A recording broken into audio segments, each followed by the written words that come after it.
नमस्कार, मैं अशोक मिश्र क्लाउन। आप देख रहे हैं उत्तर प्रदेश में 2022 के विधानसभा चुनाव में मचे घमासान पर क्लाउन टाइम्स की विशेष कवरेज।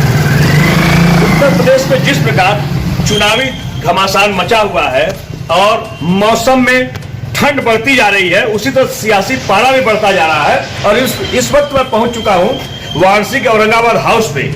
मैं अपने दर्शकों को बताना चाहता हूं, चुनाव के ठीक पहले औरंगाबाद हाउस के झंडा बरदार नेता पूर्व विधायक ललितेश पति त्रिपाठी ने कांग्रेस का दामन छोड़ दिया है और वे टीएमसी के साथ हो गए हैं। उत्तर प्रदेश के 2022 के विधानसभा चुनाव में टीएमसी किसके साथ होगी और ललितेश पति त्रिपाठी का चुनावी सफर कैसा होगा?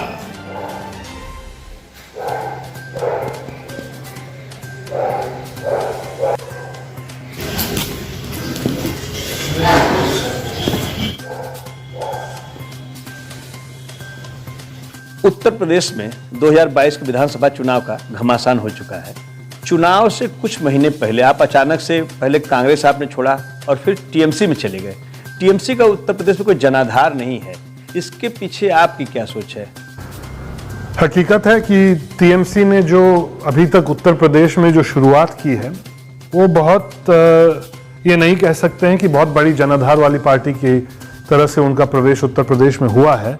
हम लोग की इच्छा ये थी कि हम लोग अपने आप को और कांग्रेस जैसा एक विकल्प पूर्वांचल के इस मिर्ज़ापुर और सोनभद्र, बनारस, गाजीपुर, जौनपुर वाले इस इलाके में, तो वो विकल्प यहाँ पे कोई दूसरा अन्य राजनीतिक दल वो विकल्प बनने को तैयार नहीं थी। इसीलिए हम लोग ने ये फैसला लिया है।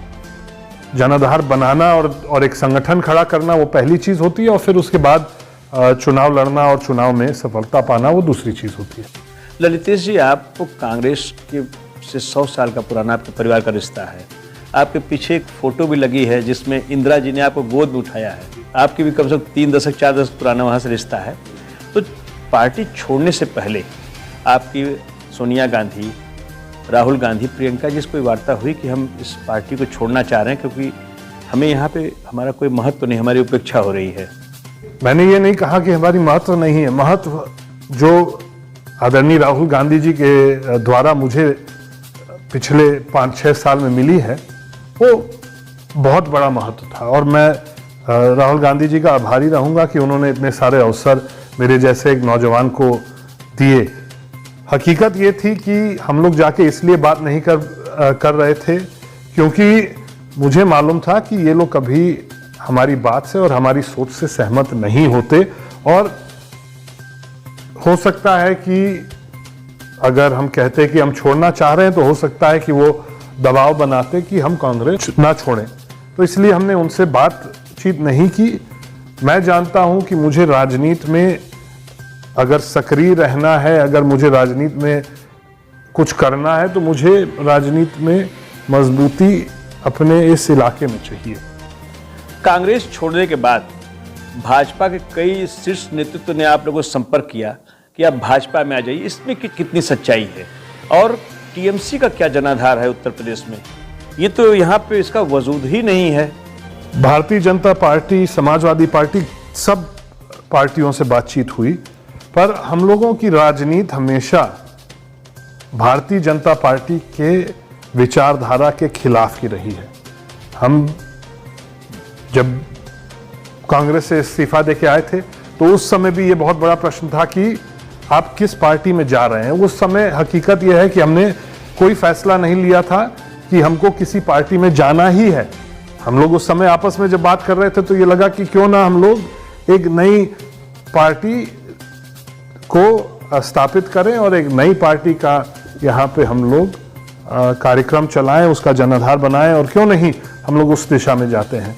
तो इन सारी चर्चाओं के बीच में जब आदरणीय ममता बनर्जी से मुलाकात हुई, उनसे जब बात हुई, तब मुझे दिखा कि ये एक नेता हैं जो लड़ना चाहती हैं, जो लड़ने के लिए इच्छुक हैं और जो जिन्होंने दिखा दिया है कि भारतीय जनता पार्टी से किस तरह से लड़ा जाता है।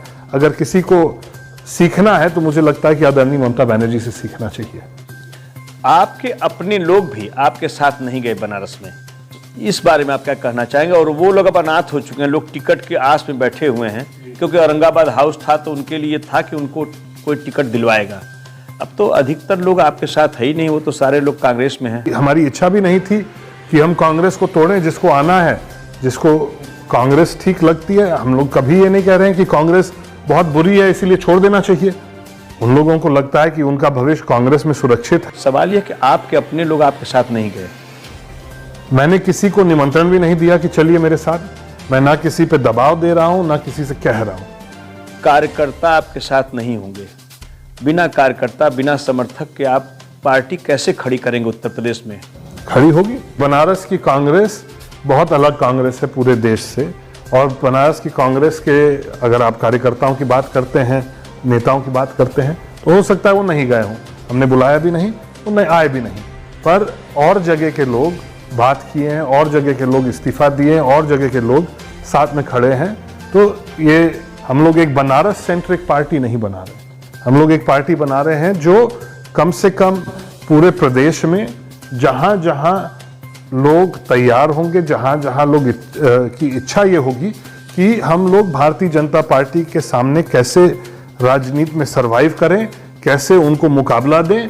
जो लोग इस विचार के हैं वो कुछ आ रहे हैं, और हम लोग ने इस बात को, और मैं इस बात को भली बात जानता हूं कि जब चुनाव का माहौल चल रहा है तब मैंने ये फैसला लिया। उसी अखिलेश यादव के बारे में योगी जी कह रहे हैं कि एक गुंडों की सरकार है, जहां पे आपने भी देखा होगा, आपकी जब कांग्रेस के आप विपक्ष में थे तो जिस ढंग की गुंडागर्दी सपा सरकार में हुई, मोदी जी कह रहे हैं कि इस सरकार का फिर गुंडागर्दी वैसे ही शुरू हो जाएगी। इन लोगों को, विशेष करके भारतीय जनता पार्टी के लोगों को आंकड़े उठा के देख लेने चाहिए। इनके 5 साल में ऐसा नहीं है कि गुंडागर्दी कम थी। समाजवादी पार्टी की बात करिए कि जितने गुंडे या तो जेल में हैं या वो ठोक दिए गए। नाम बताइए। किसका? मुख्तार अंसारी जेल में है। कौन कौन ठोके हैं? अरे 100 से ऊपर है, 100 सवा 100 से ऊपर। कौन आप बताएं?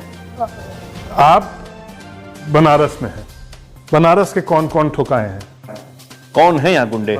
हमने प्रमाण पत्र गुंडई का बांटा नहीं, और ना हमने किसी से पूछा कि आप गुंडे हो कि नहीं। प्रमाणित कर रहे हैं उत्तर प्रदेश के मुख्यमंत्री योगी आदित्यनाथ। और अगर वो प्रमाणित कर रहे हैं तो वो बताएं, एक सूची निकाल के बनारस में दे देना कि इन लोगों को हम लोग गुंडे मानते हैं और इन लोगों को हमने जेल में डाला, इन लोगों को हमने ठोका। सारे थानों पर सूची टंगी है, जो लोग जेल में हैं ये सबको पता है, सारा कुछ ऑनलाइन सब कुछ पड़ा हुआ है सारे। मैं थाने पे नहीं गया हूं, ना मैं गुंडों को खोजने कहीं जाता हूं।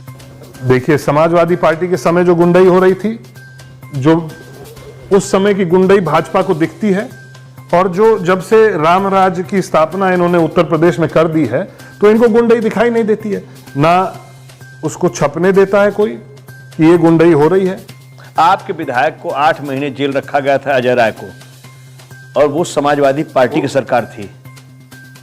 आपके विधायक 7-8 महीने तक जेल में थे।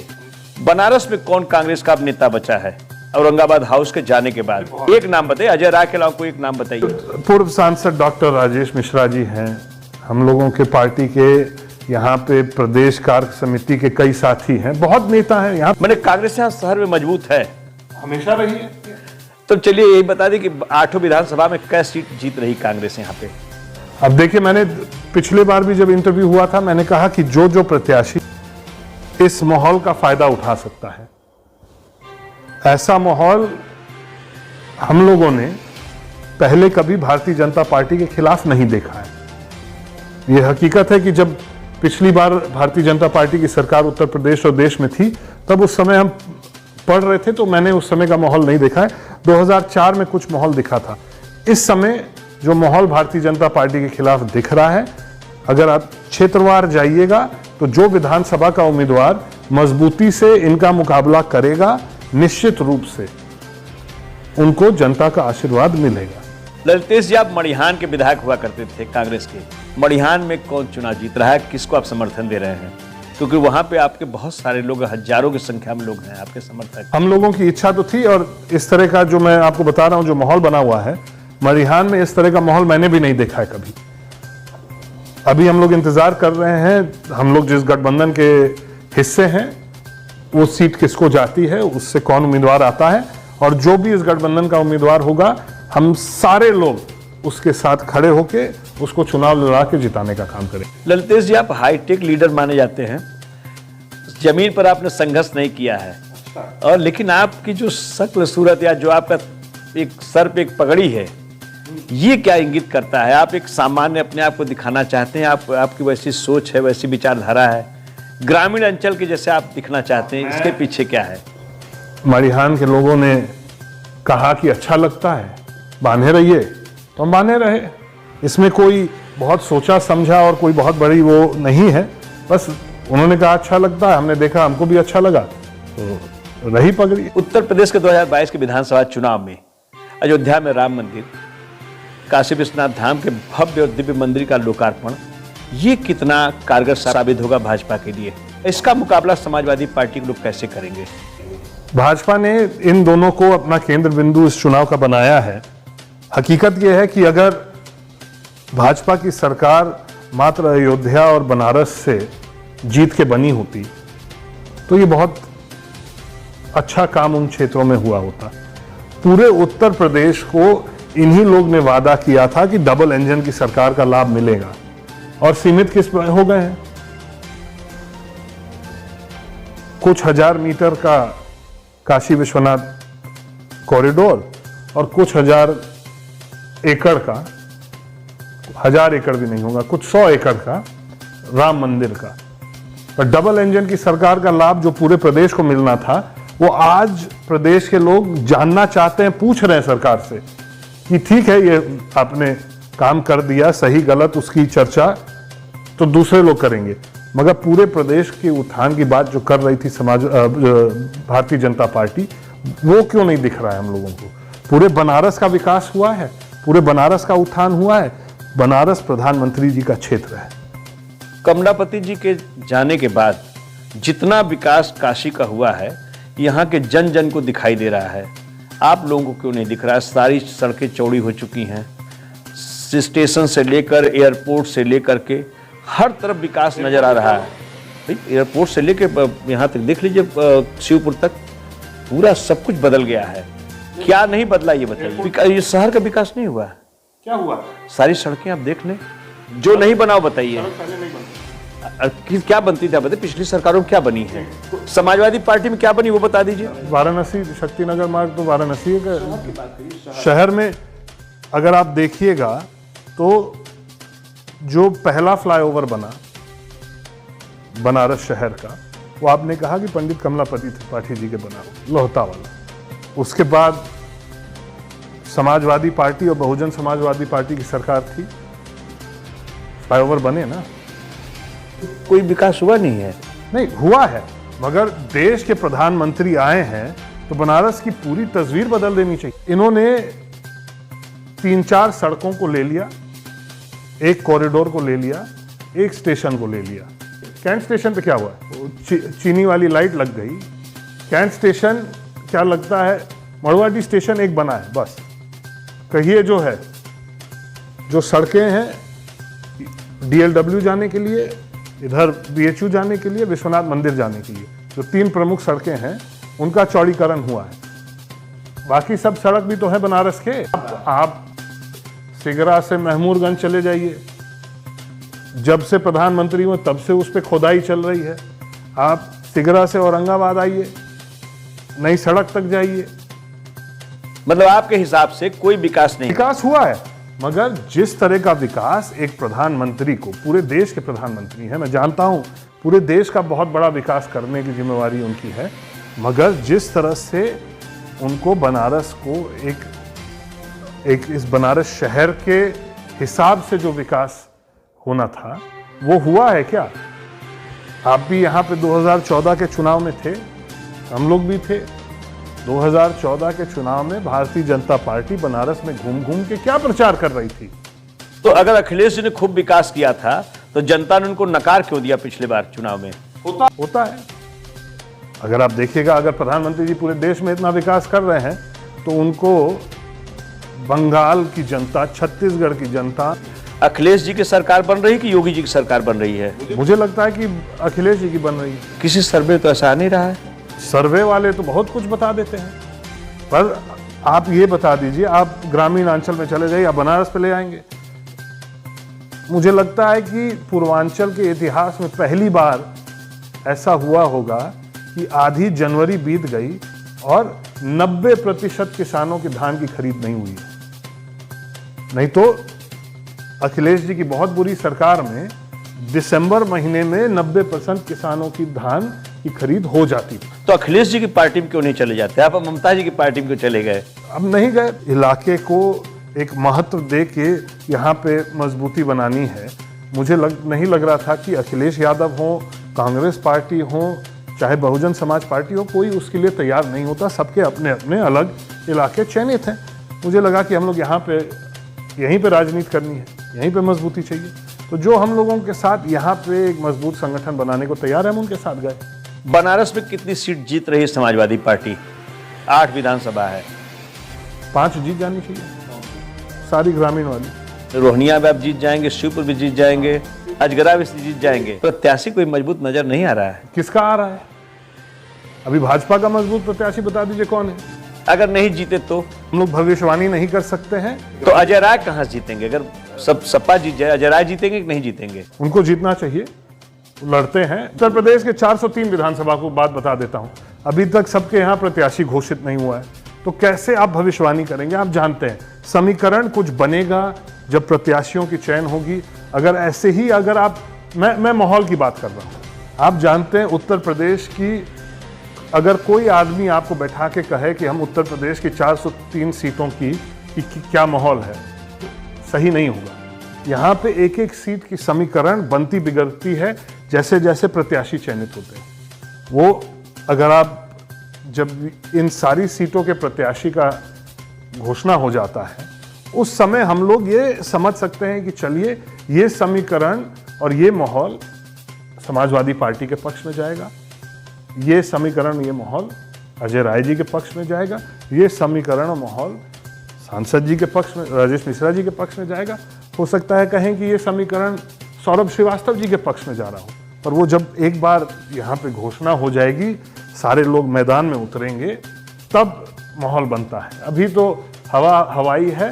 मैं 5 सीट समाजवादी को ग्रामीण अंचल का इसलिए कह रहा हूँ कि अभी जो आवाज निकल के आ रही है उसके आधार पे ये दिख रहा है कि समाजवादी पार्टी ही भारतीय जनता पार्टी को अक्रॉस यूपी, पूरे प्रदेश में वही चुनौती दे रही है और जनता की आवाज इस समय समाजवादी पार्टी के पक्ष में हम लोग को सुनाई दे रही है। आप एक झंडा बरदार नेता माने जाते हैं औरंगाबाद हाउस की, ये पूरे पूर्वांचल में ब्राह्मणों के लिए एक माहौल खड़ा कर सकता है। तो ब्राह्मण मतदाता किसके साथ है? क्योंकि सारे दल, चाहे बसपा हो, चाहे भाजपा हो, चाहे सपा हो, सब इन मतदाताओं पर पूरी निगाह लगाए बैठे हैं। और आपने जब पार्टी छोड़ी तो भाजपा के शीर्ष नेतृत्व ने आप लोगों को चाहा कि उनके साथ हो जाएं, समाजवादी पार्टी के नेताओं ने चाहा कि आप उनके साथ हो जाएं, तो इसको आप नकार कैसे सकते हैं? अब ब्राह्मण मतदाता ही नहीं, उत्तर प्रदेश का मतदाता मुझे लगता है कि पूरे देश के मतदाताओं में से सबसे जागरूक है और वो फिर से क्षेत्र के हिसाब से अगर हम कहेंगे कि पूरे प्रदेश के ब्राह्मण एक तरफ जा रहे हैं या नहीं जा रहे हैं, ये गलत होगा। हर एक क्षेत्र में समीकरण बनेगा।